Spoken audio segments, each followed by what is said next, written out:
Eduardo Bolsonaro, muito boa tarde, deputado. Boa tarde a todos vocês. Deputado, Estou à disposição aqui.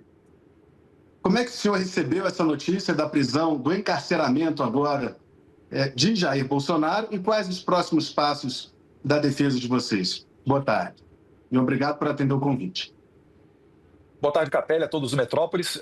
Eu recebi sem surpresa, porque é certo que Alexandre de Moraes procura terminar o serviço iniciado por Adélio Bispo, que é assassinar o Jair Bolsonaro.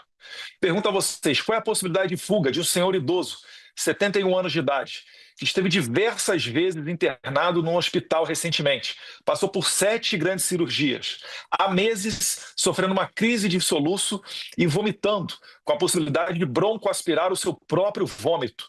Qual é a chance de uma pessoa dessa, com tornozeleira eletrônica, vigilância 24 horas por dia em cima de sua casa, poder fugir? E é tão óbvio que é impossível ele fugir e não há margem alguma para essa prisão preventiva de hoje. Ela é apenas mais um capítulo da sanha persecutória do ditador Alexandre de Moraes, que ele fundamenta, inclusive, a proximidade da casa do presidente Bolsonaro à embaixada norte-americana para dizer que isso daí justifica a prisão preventiva do Jair Bolsonaro. Ele ainda, vejo com muita preocupação, equiparando a vigília de orações convocadas pelo meu irmão, senador Flávio Bolsonaro, como estratégia golpista, modus operandi utilizado anteriormente. Então, isso tudo apenas me faz crer que eles estão voltando o seu alvo contra o senador Flávio Bolsonaro para tentar impedir que ele se candidate à presidência da República, se assim ele desejar e tiver o apoio do Jair Bolsonaro. Então, o Brasil não tem diferença nenhuma da Nicarágua. A gente sempre alertou, a gente sempre falou, algumas pessoas nos levaram a sério, outras não, mas acho que hoje está claro para todo mundo. Não existe a possibilidade de haver justiça vinda do Supremo Tribunal Federal. Deputado, essa narrativa de perseguição, ela ainda pode ser usada? Não estou dizendo que ela existe ou deixa de existir, não estou dizendo que é certo ou errado, mas a narrativa de perseguição a Jair Bolsonaro e a seus aliados, ela ainda pode ser usada de uma forma positiva, visando o processo eleitoral do ano que vem? Eu entendi a pergunta, mas descredibilizar o que eu falo comparando a narrativa é fazer crer, então, que Bolsonaro tentou dar um golpe, utilizando velhinhas desarmadas no 8 de janeiro. Para Cana, então, Bolsonaro não era mais presidente da República. E antes de sair, nomeou chefes militares indicados por Lula. E que aquilo dali de 8 de janeiro foi um golpe. Então, me desculpe, eu compreendi a pergunta, não estou... Não é um descrédito. Não estou aqui atacando a mensageira. Me perdoe se você não. entendeu errado. Não é um descrédito. Eu quero dizer o seguinte, para muita gente, isso pode ser uma narrativa de perseguição. Vou reformular minha pergunta. Para muita gente, pode ser uma narrativa de perseguição. Vou mudar a pergunta. O que aconteceu hoje, isso pode ser utilizado de uma forma positiva para o presidente Jair Bolsonaro e para os aliados do presidente Jair Bolsonaro para a corrida eleitoral de 2026? O ocorrido de hoje, o fato negativo de hoje, pode ser transformado em um fato positivo para as eleições de 2026? Eu acho que toda oportunidade em que a verdade vem à tona, ela é positiva para nós, porque a verdade está ao nosso lado. Mais uma vez, quando Moraes tenta justificar uma prisão preventiva de um idoso vigiado 24 horas por dia, embasando isso na proximidade da casa dele com a embaixada norte-americana, ou seja, ele provoca diretamente o presidente Trump e o secretário Marco Rubio. Quando ele fala que uma vigília de oração equipara isso a um ato golpista, o Moraes é que está realmente colocando o rosto dele no holofote, sem preocupação nenhuma em se preservar, em se amparar nas leis, e ele reforça isso que para nós não é uma narrativa, mas é a verdade, é o que todo mundo está vendo. Se há 15 anos atrás retornasse no Brasil e falasse que haveria uma prisão em massa de 1.500 pessoas, autistas, vendedor de pipoca, gente, enfim, com mais de 70 anos de idade e que seriam tratados como terroristas, as pessoas não acreditariam em mim. Hoje em dia, isso tudo está se verificando como verdade. E a gente está vendo também uma outra verdade. Me permita aqui abrir um parênteses. O Moraes está repetindo o modus operandi do Clesão, que anteontem completou 2 anos de falecimento. Que modus operandi é esse? Encarcera uma pessoa, né, sem qualquer motivo, né, uma pessoa que tem problemas de saúde, que faz jus totalmente a uma prisão disciplinar. Eu não vou nem entrar no mérito das ilegalidades na prisão do presidente Jair Bolsonaro. Eu estou falando aqui só da questão humanitária. Como que o Bolsonaro persegue o assassinato de Jair Bolsonaro? Porque quando ele prende o Clesão, os advogados fazem 9 apelos, o PGR ao menos chega a fazer 1 apelo, e o Moraes fica meses sem analisar esse caso, levando o Clesão a óbito, e o Moraes não é responsabilizado, ele percebe que isso daí é uma alternativa para ele seguir também fazendo com Jair Bolsonaro. Ele não coloca Bolsonaro num paredão porque ficaria muito claro o seu ímpeto assassino e não haveria respaldo de boa parte da sociedade. Então ele tenta dar ares de legalidade, de legitimidade e faz isso com Jair Bolsonaro. Mais uma vez, meu pai tem 71 anos de idade, passou por 7 cirurgias, diversas internações nos últimos anos. Qual é a possibilidade que ele tem de fugir utilizando, né, uma tornozeleira eletrônica e com vigilância 24 horas por dia na porta da sua casa? Nenhum traficante do PCC, nenhum assassino em série recebeu tamanha atenção. Não é possível que a gente trate isso daí com naturalidade e não consiga perceber a intenção de Alexandre de Moraes de cometer o crime de homicídio. Deputado, a gente vê o senador Flávio Bolsonaro aqui em Brasília. A gente vê também o vereador Carlos Bolsonaro, também já aqui em Brasília. A gente tem a informação de que Michele Bolsonaro, ex-primeira-dama, está voltando de uma agenda. Ela não estava com o seu pai, o ex-presidente Jair Bolsonaro, na hora da prisão, mas ela está voltando para cá. Falta o senhor volta ao Brasil para fazer esse apoio pessoalmente ao seu pai? Eu não posso, vou voltar ao Brasil, vou ser mais um refém preso na mão do Alexandre de Moraes. Vou criar um trabalho gigantesco aqui para todos os nossos apoiadores, né? Então eu não posso me tacar na frente da espada, né? Eu tenho que esclarecer aqui de fora, né, para a comunidade internacional, o que o Alexandre de Moraes está fazendo, que ele faz jus a essa violação de direitos humanos e hoje, né, também faz jus o PGR, Paulo Gonet, quando ele incrementa, quando ele apoia todas essas iniciativas do Moraes, ele também está se colocando na reta, né, da Lei Magnitsky, né, dos violadores de direitos humanos. Eu acho que, inclusive, outros ministros da primeira turma que respaldam essas ordens ilegais do Moraes deveriam seguir por este mesmo caminho. Então, esse é o papel que eu tenho hoje, de esclarecer a comunidade internacional. Se retornar ao Brasil, né, não vai valer a pena ficar preso, e o Moraes certamente vai me deixar apodrecer na cadeia ou tentar repetir aí o modus operandi do Clesão ou do Daniel Silveira até, né? Visto que eu ainda sou parlamentar. Nem para a campanha de 2026? Deputado, o senhor pretende recorrer a cortes internacionais com esse episódio de hoje do encarceramento, agora deixa de ser uma prisão domiciliar? Isso vai ensejar ações no âmbito de cortes internacionais, seja por sua parte ou da defesa do ex-presidente Jair Bolsonaro? Porque lideranças políticas também podem recorrer a cortes internacionais em alguns casos, né? Isso será feito por vocês? Eu acho que isso daí é o natural, Capelli. Eu já conversei até com um grupo de advogados, que não são necessariamente os advogados do presidente Jair Bolsonaro, que falam que tem essa intenção. Porque na maioria das cortes internacionais há o requisito de esgotar as vias internas, ou seja, só após o trânsito e julgado, quando não couber mais recursos à Suprema Corte, é que você pode entrar em tribunais internacionais. E por mais que eles tenham um poder não vinculativo, eles não possam forçar as suas decisões no Brasil, eu acho que fica a questão moral e eu acho que é mais uma oportunidade para a gente demonstrar. A gente tem que entrar em todos os fóruns possíveis para deixar claro isso que está acontecendo no Brasil. Porque normalmente o estrangeiro ele tem uma noção do que possa estar acontecendo, mas ele não sabe os detalhes. Como, por exemplo, eu acabei de falar, essa proximidade com a embaixada americana ser usado como fundamentação da prisão do presidente Jair Bolsonaro. Isso é repugnante, isso daí é fora de qualquer procedimento de um Estado democrático de direito. É o que eu disse, e não é uma forçação de barra, é uma interpretação literal, tal qual ocorreu na Nicarágua, onde o ditador Daniel Ortega prendeu 7 opositores presidenciáveis. No Brasil está acontecendo a mesma coisa. prenderam Jair Bolsonaro, né? Estão em vias de me condenar por um crime esdrúxulo de coação, que todo mundo sabe que não existiu e não existe. E agora estão mirando os canhões contra o Flávio Bolsonaro. Não foi à toa que o Moraes vinculou essa vigília convocada pelo Flávio à situação de hoje, dessa prisão preventiva que já estava assinada dias antes. A prisão de Moraes não foi assinada hoje, ela já estava assinada, fundamentada na vigília de Flávio Bolsonaro. Ou seja, se você é proibido, Capelli, de fazer uma noite de orações, como é que você vai fazer oposição ao regime? Então o Moraes está basicamente destruindo a oposição. O senhor acha que o STF prepara a inelegibilidade de Flávio Bolsonaro, assim como prepara a sua? É essa a avaliação que o senhor faz? Qualquer um que o Alexandre de Moraes, né, e os seus comparsas enxergarem como uma ameaça ao poder deles, qualquer um que possa ter minimamente um discurso anti-establishment, vai provavelmente correr o risco de se tornar inelegível. Como? Através de uma condenação do STF, porque isso por si só basta para você entrar na lei da ficha limpa e não conseguir se candidatar no ano que vem.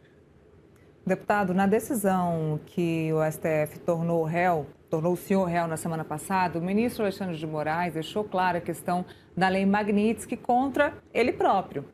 O senhor acredita que essas decisões do ministro Alexandre de Moraes fora da trama golpista, tornar o seu pai, deixar o seu pai preso em prisão domiciliar, agora essa prisão cautelar que também não tem nada a ver com a trama do golpe, o senhor acredita que isso tem alguma relação com a questão da lei Magnitsky? Eu pergunto isso porque o senhor acredita que o ministro Alexandre de Moraes espera alguma manifestação pública do senhor Eduardo Bolsonaro ou de algum familiar, algum ente da família Bolsonaro junto ao Donald Trump para tentar tirar a lei Magnitsky do ministro Alexandre de Moraes? Com certeza. O que eu sei pelos bastidores é que o Moraes está nessa questão de prender o Jair Bolsonaro, achando que isso pode ser usado a favor dele numa mesa de negociação com o governo Trump, para que, enfim, possa retirar a lei Magnitsky contra ele. Eu só tenho a adiantar, lê do engano. Os Estados Unidos, ele não negocia com terroristas e também não negociará com Alexandre de Moraes. O mais provável é que os Estados Unidos dê sequência à lei Magnitsky em todos aqueles que identificar sendo auxiliares ou prestando qualquer tipo de apoio ao Alexandre de Moraes. Porque é justamente isso daí que fala a lei Magnitsky, né? Que todos aqueles que prestam alguma, mesmo até solidariedade ou participam de eventos juntos com o sancionado, que essas pessoas possam incorrer, né, nas mesmas sanções do Alexandre de Moraes. São chamadas sanções secundárias. Então, eu acho que isso daí é totalmente provável, né? Eu acredito que existam mais pessoas para ser sancionadas, além de Alexandre de Moraes e a sua esposa, que eu já fiquei sabendo perdeu contratos milionários em virtude da aplicação da lei Magnitsky. E como a lei Magnitsky é aplicada através do OFAC é o Escritório de Controle Financeiro debaixo do Tesouro Americano, ou seja, é uma estrutura do Ministério da Economia norte-americana, ele também tem a sua burocracia, tem os seus servidores públicos trabalhando todos os dias, e isso daí demora um tempo até que seja implementada totalmente a lei Magnitsky. Então o Moraes ele vai sentir cada vez mais os efeitos da lei, em que pese inicialmente, né, muitos da imprensa terem noticiado que ele segue com contas bancárias e uma vida até relativamente normal do ponto de vista financeiro. A tendência é que ele perceba que cada vez mais vai piorar a vida dele nesse sentido. E muito provavelmente ele ainda vai dragar outros a serem sancionados pela lei Magnitsky. Deputado, O senhor Desculpa, Capelli, só completar. Pode, Natália, a partir do cenário que o senhor vem desenhando, então, em 2026, nenhum familiar do ex-presidente Jair Bolsonaro deve estar elegível. O senhor Flávio Bolsonaro, o próprio Jair Bolsonaro. Sendo assim, quem sai candidato pelo bolsonarismo para disputar a presidência da República? Se nenhum parente, nenhuma pessoa tão próxima, né, laço de sangue com o ex-presidente Jair Bolsonaro deve estar elegível, já que o senhor reforçou, eu reforço aqui também, que qualquer pessoa totalmente próxima ao ex-presidente Jair Bolsonaro deve ser colocada como inelegível pelo ministro Alexandre de Moraes. Se isso acontecer, podem até eleger o macaco Tião. A democracia brasileira já vai estar morta e muito provavelmente com a comunidade internacional não reconhecendo as eleições brasileiras. Quando eu falo que o Brasil está trilhando o caminho da Venezuela, isso não é da boca para fora.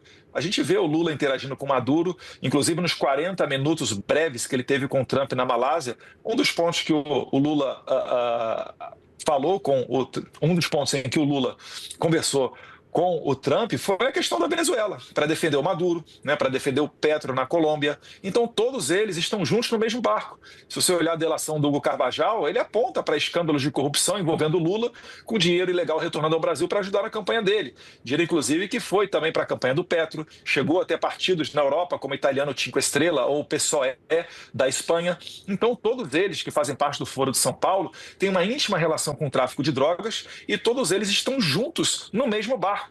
Então não há uma opção para o regime, né, encabeçado pelo Alexandre de Moraes e apoiado pelo Lula, que não a eliminação dos seus opositores. Primeiro vou tentar fazê-lo politicamente, porque é o que dá menos dor de cabeça para eles. E se não, se eles verem que vai haver uma derrota, eles apelam para o modo Adélio Bispo, né? Inacreditavelmente, foi a primeira vez que a gente viu um candidato presidencial brasileiro com uma tentativa de assassinato perpetrada por um ex-membro do Partido Socialismo e Liberdade, PSOL, e que no final das contas resultou em absolutamente nada. Quiseram nos fazer crer que uma pessoa que tinha laptop, celular, cartão de crédito internacional, viajou para Santa Catarina, voltou para Minas, era um mero desempregado, um lobo solitário. Então, isso daí é o modus operandi da esquerda. Se nós olharmos para a América Latina, só candidatos de direita sofrem tentativa de assassinato ou são assassinados, como ocorreu com Uribe agora na Colômbia, com Villavicencio, né, no Equador, com o Trump nos Estados Unidos, com Bolsonaro em 2018 aqui no Brasil. E agora a nova tática deles, finalizando, é essa lawfare, é a eliminação através dos tribunais. Olha a Marine Le Pen, o que está acontecendo com ela lá na França, né? Olha a Jeanine Áñez, recentemente foi libertada, mas presa depois de convocar eleições na Bolívia. Então todos nós temos que reagir a isso. E isso daí é o amanhã para Donald Trump. Quando ele deixar de ser presidente, ele voltará a sofrer com as ameaças de prisão também. Deputado, o governo Lula abriu um canal de diálogo com os Estados Unidos. Esse canal de diálogo é inegável, teve a própria conversa de Lula com Trump, depois os diplomatas se reuniram, houve decisões relativas a tarifas, retiradas de algumas das tarifas que haviam sido impostas, e só que um pedido de Lula a Trump que não tem sido atendido é a retirada da Lei Magnitsky a Alexandre de Moraes. No pedido, ao decretar a prisão de Bolsonaro, como o senhor reforçou agora na sua fala, poucos minutos atrás, há a justificativa da proximidade da casa de Bolsonaro, em Brasília, com a embaixada dos Estados Unidos. O senhor acredita que o fato de Alexandre de Moraes ter escrito isso, usado essa justificativa, dificulta a retirada de sanções a ele e à esposa dele por parte dos Estados Unidos? Moraes está agindo no seu tradicional método, né, modus operandi.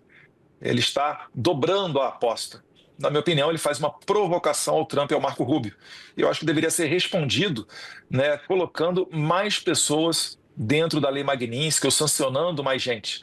Porque, lamentavelmente, uma grande imprensa brasileira, ela vende qualquer tipo de coisa, até mesmo uma mera foto, como uma grande vitória da diplomacia brasileira. A retirada das tarifas não foi uma grande vitória da diplomacia brasileira. Foi a retirada das tarifas também do café colombiano, né? E não foi vendido como uma grande vitória da diplomacia colombiana.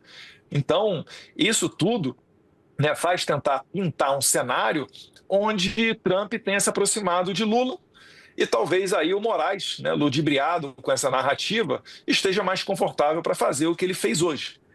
E eu acredito que foi um erro do Moraes, tá? A gente vai ver aí o que pode haver de resposta dos Estados Unidos. É porque o Moraes, ele já é carta fora do baralho, né? Ninguém aceita qualquer tipo de negociação com o Moraes, porque ele já se sabe que ele é uma pessoa que não respeita a palavra, que não tem palavra. Ele não é sujeito homem suficiente para falar uma coisa e conseguir cumpri-la. Então, o Moraes já está precificado como esse violador de direitos humanos. Agora, os demais membros do STF, o PGR, que está avalizando tudo que o Moraes está fazendo, esses daí certamente, né, devem ficar preocupados com a extensão da Lei Magnitsky contra eles. Eu acho que o Moraes hoje dá um passo nesse sentido. Deputado, a direita no Brasil, o bolsonarismo em geral, ele tem esperança ainda no PL da anistia, que agora foi batizado de PL da dosimetria? Com certeza. Né? A gente sabe que não é fácil, a gente sabe que vai ser batalha sobre batalha. A gente está na batalha agora da Câmara dos Deputados. Deus quiser, aprovando uma anistia verdadeira, né? Muito diferente dessa dosimetria.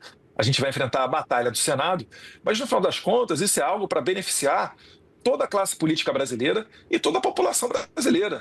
A gente não pode admitir que seja normal você censurar cidadãos, né, você obrigar parlamentares a apagar os seus postos, como aconteceu na eleição de 2022, através de ordens secretas, por vezes, de Alexandre de Moraes. Eu acho que está claro para todo mundo que o Moraes ele não vai voltar para a caixinha. A história nos mostra que é aquele que experimenta do poder, que abusa do poder e consegue mais poder, ele nunca retorna ao estado anterior de maneira voluntária. É dali para frente. Eu vi uma matéria recente, se não me engano, do Estadão, um artigo dizendo exatamente isso. Ah, não, foi só o Bolsonaro e agora o STF vai voltar à sua atribuição constitucional. Não será assim. Acabamos de ver Moraes viajando ao Rio de Janeiro, né, inclusive desrespeitando vocês da imprensa, convocando uma reunião de portas fechadas para se falar, sabe-se lá o que, com o governador Cláudio Castro, e isso daí não é papel de um juiz. Um juiz, pelo menos o que eu aprendi, né, quando eu me formei em Direito lá na FRJ, que sou advogado também, ele só age dentro dos autos do processo. Ele só age se for provocado, nunca de maneira proativa. Então, o que está acontecendo no Brasil hoje é que o Congresso cada vez mais permitiu que o Alexandre de Moraes ganhasse este campo. Lamentavelmente, finalizando, aquilo que eu tentei alertar quando da prisão de Daniel Silveira, alguns diziam, não, é só 1 ou 2 semanas, é só para dar um susto. Eu falei, não será assim. E está aí o resultado. Né? Hoje em dia, um Congresso com muita dificuldade de ter independência, praticamente sem independência alguma, e até mesmo projetos de lei, antes de serem votados, tem que se consultar Dom Pedro III e os deuses do Olimpo para saber se podem ou não ir adiante com aquele projeto. Deputado, dentro, né, dos condenados no núcleo 1 da trama golpista, a gente teve 2 pedidos de prisão preventiva, um que foi cumprido, do ex-presidente Jair Bolsonaro, que estava preso de forma domiciliar, né, em casa, a partir do inquérito que o envolve, né, que envolve Eduardo Bolsonaro, com quem a gente conversa agora. E também tivemos o pedido de prisão preventiva de Alexandre Ramagem, que a Polícia Federal entendeu que fez um plano de fuga e tem as informações de que está nos Estados Unidos. Seu colega parlamentar, né, deputado federal. Deputado, o senhor teve algum tipo de contato com Alexandre Ramagem nesses dias aí? A Polícia Federal entende que ele está nos Estados Unidos desde setembro, desde a sua condenação na trama golpista, ou não teve nenhum tipo de contato?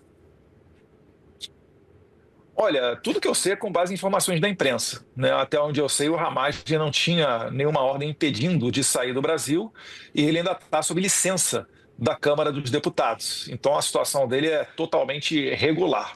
O que estão presumindo é que ele fugiu da justiça. Isso daí eu não posso responder pelo Alexandre Ramagem, né? Mas eu já adianto aqui que se ele saiu do Brasil por conta dessa condenação, eu acho que ele fez muito bem. Né? Ninguém é obrigado a cumprir uma pena de prisão com base em crimes que não cometeu. O Ramagem é mais um desses perseguidos. Né? O Alexandre de Moraes tem algum ódio pessoal contra o Ramagem desde aquele tempo que ele proibiu o Jair Bolsonaro, pela primeira vez na história do Brasil, de indicar o seu diretor-geral de polícia. O que o Alexandre de Moraes teme? O que ele tem dentro dos arquivos da inteligência da Polícia Federal que o Moraes pode ficar com tanto medo assim? Então, isso daí é mais um capítulo nefasto dessa perseguição que a gente está vendo no Brasil, e eu ressalto apenas que a nossa Constituição, ela proíbe, é prática ditatorial, você responsabilizar alguém por atos de terceiro. O que Jair Bolsonaro tem a ver se o Ramagem saiu ou não do Brasil? O Moraes, inclusive, anteriormente, mandou de volta para a cadeia um monte de gente relacionada ao 8 de janeiro, quando ele se deu conta que algumas dessas pessoas saíram, principalmente foram para a Argentina. Então, o Moraes, ele literalmente tem uma Constituição própria dele, um Código Penal próprio dele, e ele faz o que ele bem entender. É por isso que eu falo, o nosso principal problema, né, não é inclusive com o governo atual brasileiro, mas sim com a Suprema Corte, com o que o Alexandre de Moraes tem feito, né, tentando ir contra a vontade popular, tentando controlar a vontade popular na base da repressão, do mandado de prisão e assim por diante. Só para reforçar, Capelli, antes de passar para você, só que os condenados da trama golpista vêm recebendo medidas restritivas justamente para se evitar a evasão do país. Então, Alexandre Ramagem tinha que ter devolvido o seu passaporte, o diplomático e o seu passaporte pessoal, e as licenças eram médicas, né? Ele também não comunicou à Câmara dos Deputados dessa movimentação, então só para ficar a informação correta. Capelli. Perfeito, obrigado.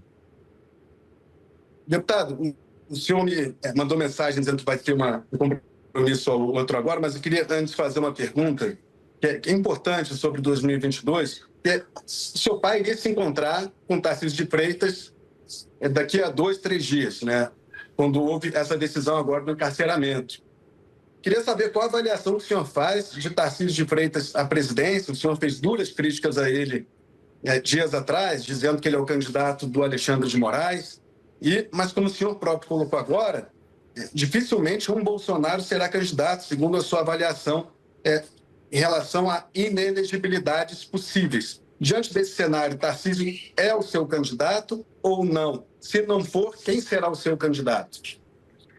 Capelli, eu agradeço a pergunta, ela é muito pertinente, mas eu prefiro apenas aqui focar, né, na data de hoje, na prisão ilegal do Jair Bolsonaro. Eu acho que a opinião sobre o Tarcísio todo mundo sabe qual que é, e eu acho que os canhões sendo virados agora contra o senador Flávio Bolsonaro, que eu já começo a ver algumas notícias aqui dizendo que o Flávio, né, é o próximo alvo ou coisas semelhantes, isso daí só que eu estou falando. Em 2026, se for concretizado, né, a minha condenação, a condenação do Flávio e assim por diante, em 2026 vai ser a eleição, não a festa da democracia, mas uma festa do Alexandre de Moraes. Ele vai celebrar a eleição de alguém que ele vai permitir que concorra à presidência da República. Isso daí se verificando, podem fechar as luzes do Brasil, o Brasil vai ser um corpo morto, respirando com a ajuda de aparelhos. Capelli, só para a gente pontuar o que está aparecendo agora, deputado, desculpa cortar o senhor, mas o irmão do senhor, Flávio Bolsonaro, está deixando o café em frente à casa do ex-presidente Jair Bolsonaro, ele que fazia ali uma reunião com Rogério Marinho, também com Carlos Bolsonaro. Ele fez uma fala ao vivo, a gente transmitiu aqui, terminou ali com uma oração, se emocionou bastante no finalzinho da fala. E ele vai deixar agora, portanto, o café. Basta agora a gente confirmar as informações, vamos ver se ele fala rapidinho com a imprensa, para onde ele vai, né? Se ele segue para a superintendência da Polícia Federal, onde está o ex-presidente Jair Bolsonaro, ou se ele vai se deslocar para um outro canto. A imprensa está ali aguardando essa imagem, Capelli, que a gente está acompanhando.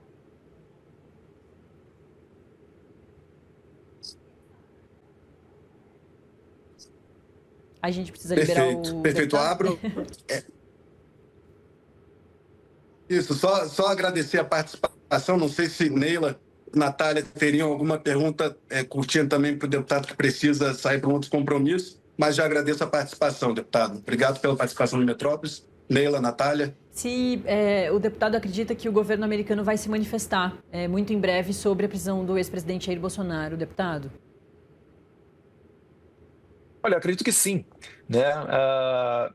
Infelizmente, isso tudo está ocorrendo no final de semana, né? Normalmente, no final de semana, as pessoas elas se recolhem ao convívio familiar, mas eu acho que não deve demorar muito para manifestações começarem a ocorrer. Eu vi o ex-conselheiro do Trump, né, pessoa muito próxima dele, o Jason Miller, falando, né, como quem diz, estão vendo? Para aqueles que achavam que o Moraes não é um psicopata, está aí comprovado, né? Ele é um psicopata e está levando adiante a prisão realmente de um idoso em circunstâncias fora, né, desumanas, está levando ela adiante. Eu agradeço o espaço de vocês aqui do Metrópolis, né, e à disposição sempre que possível. Muito obrigado a todos vocês, que Deus nos proteja e seja salva a democracia brasileira, que já está numa situação bem ruim. Obrigada.